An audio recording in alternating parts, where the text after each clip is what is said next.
Yan, hello, good morning, good evening, good afternoon po sa lahat ng member ng ating Iltigos, lalong-lalo sa mga leaders no na makikita nito. So, this tutorial guys ay magtuturo tayo paano ba gumawa ng application form para sa mga magjo-join sa business na ano yung hindi masyadong ano no.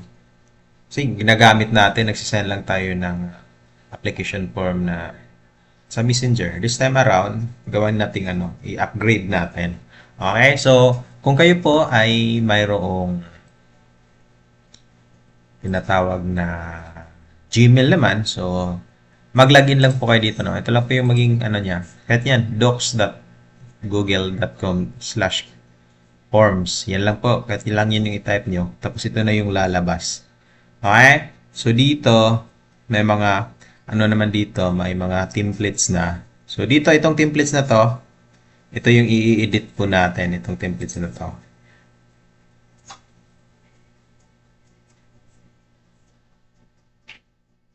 Yan, ito po yung i-ano natin, ah, babaguhin. Pero bagong lahat, so check muna natin yung ano, no? Save ba ni Ma'am Karin?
Okay? So ngayon, once na-open mo na to, gawin mo, syempre mag-ano lang tayo ng kunting ano nito, no? May mga babaguhin tayo. So, ano ba? So, dito tayo sa customize theme. Click mo yung customize theme na yan.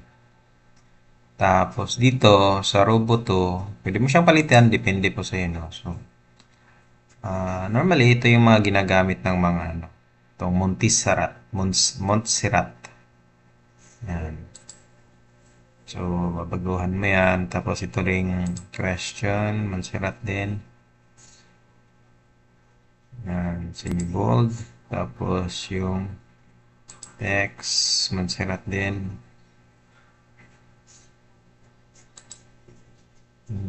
Okay. So, yan na. So, dito, itong image na to, pwede mo siyang palitan dito sa image uploaded. Upload ka ng image dyan, tapos hanapin mo yung mga ano. Yan, yung ngayon, yung ganito.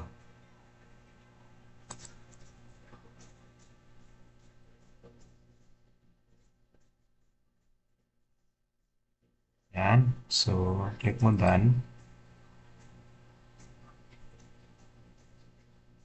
Okay, di ba? Ang ganda na, no? So, ito, list, list done natin yan. List done.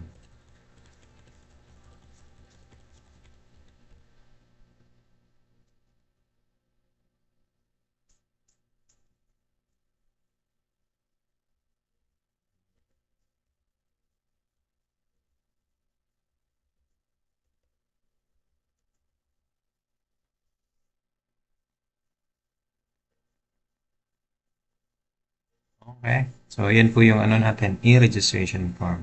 Pero may mga idadagdag tayo dito. Okay. So, marami. So, dito, bigyan ko ng sample ha. So, ito yung ginawa ko. Ito yung ano natin. Na ano natin.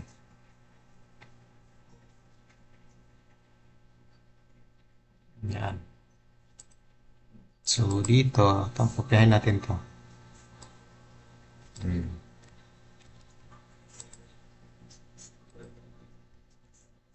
Yan. Tapos, ano pa ba? Ito, choices.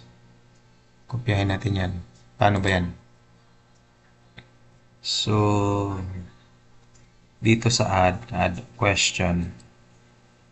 Yan. Tapos dito, may multiple choices ka. Yung option yan, multiple choice. Yan, checkbox. Yan. So, dito sa checkbox, palitan mo siya na yan. This creation. Yan. Or, application. Mali. Palitan mo siya na application form. Tapos, dito, dagdag ka ng reservation form. Para ang client natin, pipili na lang sila. Either application form or reservation form. So, tulad nito, no? Form choices, kopyahin na lang natin yan. Okay. Next, dito, click mo tong required yan para mag-highlight to na katulad nito. May highlight na ano. Indicate required question yan. Kailangan. Hindi siya makakago kung hindi to ano. I-click nila. Itong reservation or application form. Tapos, dito sa baba, ito na. First name. Yan. Bakit first name? Kasi kung name lang yan, minsan yung, di ba, kung apelido, middle name. Tapos, ang gawin natin dito, duplicate na lang natin ito. Okay. Duplicate lang to natin para magkaroon tayo ng middle name.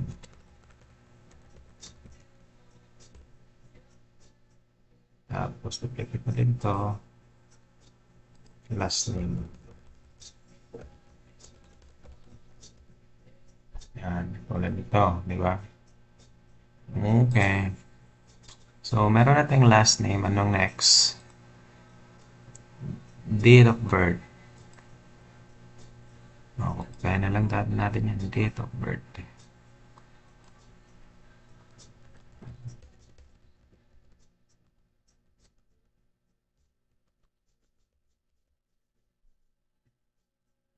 Pero dito, palitan natin ng date. Yan.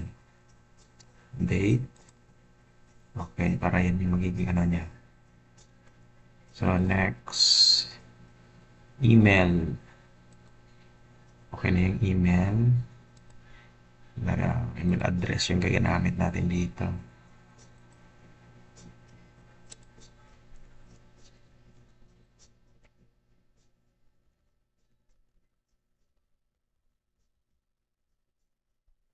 Address. Tapos, complete address. Pwede naman siyang ano, for example, katulad nito, pwede mo lang siyang i-move nito. Pero itong sa gitna, move mo yan. Para dyan yung, dyan yung mobile number.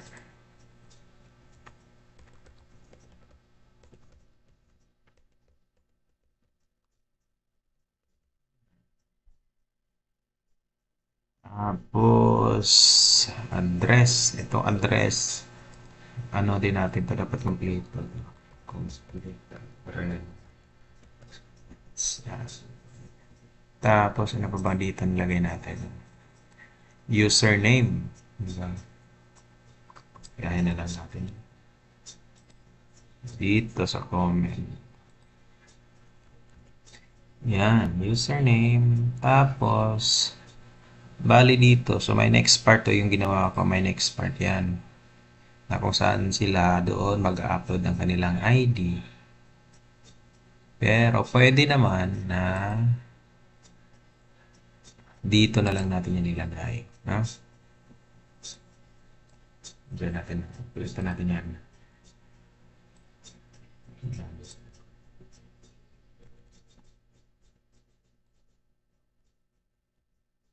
Yan. Tapos, dito, instead na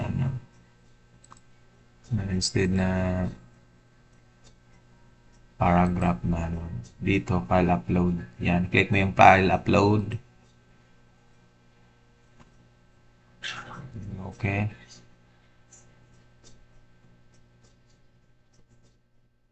Continue mo lang yan. Okay. Tapos, ito, I suggest kahit 100 Mbp yung pinaka-max niya. Okay? Yan. Tapos, dito required din. Pang make sure mo lang ha na ito po ay na ano po no. Nag required na inilagay nila. Yan. Tapos, ito, kopyahin na lang din natin to. Duplicate. Tapos, ang gagamitin naman na to, yung sa proof of payment. Yan.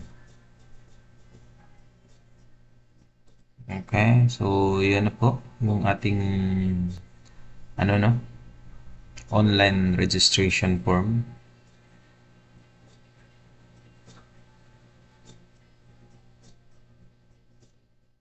Okay.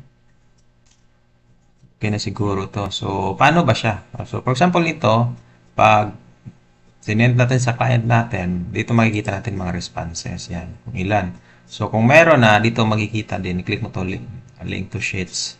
Click mo lang yan. Tapos, ano na, di-display siya na parang ano, Excel. Okay, tapos, ang gawin na lang natin dito, no? Publish to. Okay, i-publish. Tapos, anyone with the link, nobody will be notified when publishing the form. Okay. Publish. Yan. Got it. Yan. So, na-publish mo na yan. So, ngayon, paano ba yung kukunin yung link? Yan, copy responders link. Pwede mo siyang i-shorten, katulad ng shorten URL. Para mas makikli lang. Tapos, copy. Yan na yung isa-send mo sa iyong client. So, for example. So, katulad nito guys, no? Kung ganito lang yun isi-send mo, ganito yung makikita mo lang. Pero ang gawin mo dyan, let's say for example, notepad. Okay. Gawa tayo ng notepad.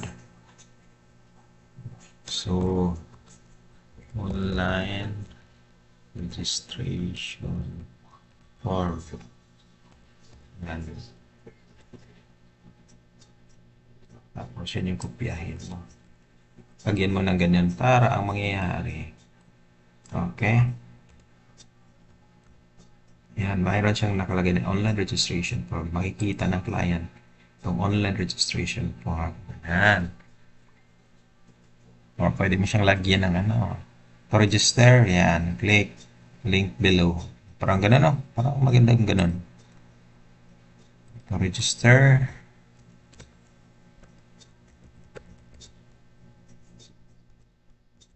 Click the link below. Ganun. Diba?